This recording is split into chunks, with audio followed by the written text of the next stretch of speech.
জাপানে জুলাই গণঅভ্যুত্থান দিবস উপলক্ষে আলোচনা সভা ও দোয়া মাহফিল অনুষ্ঠিত হয়েছে। এ সময় স্বৈরাচার বিরুদ্ধে আন্দোলনে শহীদদের স্মরণ করেন বক্তারা।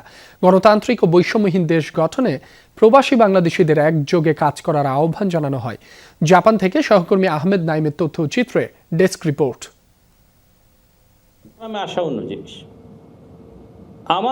জুলাই গণঅভ্যুত্থানে শেখ হাসিনা সরকারের পতনের দ্বিতীয় বর্ষপূর্তি উপলক্ষে জাপানে আলোচনা সভা।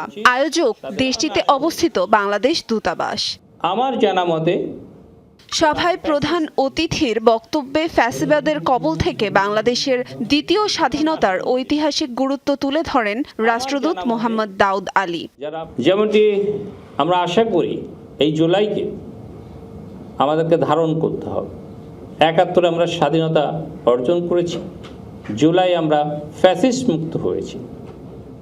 এই জুলাইকে ধারণ করার জন্য যারা আত্মত্যাগ করেছেন, যারা পঙ্গুত্ব বরণ করেছেন, সরকারিভাবে তাদেরকে দেখভাল করা হচ্ছে। আয়োজনে বিশেষ অতিথি হিসেবে ছিলেন জাপান বিএনপির সভাপতি মীর রেজাউল করিম। এছাড়াও উপস্থিত ছিলেন ইসলামিক মিশন জাপানের সভাপতি সাবের আহমেদ সহ প্রবাসীদের বিভিন্ন সংগঠনের নেতারা। নতুন বাংলাদেশের অগ্রযাত্রায় প্রবাস থেকে সব ধরনের সহযোগিতা অব্যাহত রাখার প্রত্যয় ব্যক্ত করেন বক্তারা। প্রত্যেক সপ্তাহে, প্রত্যেক মাসে, প্রত্যেক বছর এই দরজায় আমরা আন্দোলন করছি। একদিনে তো আর এটা হয় নাই ভাই। আমরা সবাই আস্তে ধীরে, আমাদের সবার অবদান আছে। প্রতিটি মানুষ যারা নিহত হয়েছে, শহীদ হয়েছে, এই হত্যাকারীদের বিচার বাংলাদেশের জমিনে করতেই হবে। উন্মুক্ত আলোচনা পর্বে বৈষম্যহীন বাংলাদেশ গঠনে নিজেদের ভাবনা তুলে ধরেন প্রবাসীরা। আশা করব যে আমাদের বর্তমান সরকার আগামী জুলাই অনুষ্ঠানের আগেই আমাদের জুলাইয়ের সনদ বাস্তবায়ন করবে, পাশাপাশি ফ্যাসিস্ট হাসিনা এবং তার দোসরদের শাস্তিমূলক ব্যবস্থা গ্রহণ নিশ্চিত করবে। আমারই এক বন্ধু তাকে নিয়ে আসলো, তার অ্যাপ্রনের এই পাশটা পুরো রক্তে ভিজে ছিল।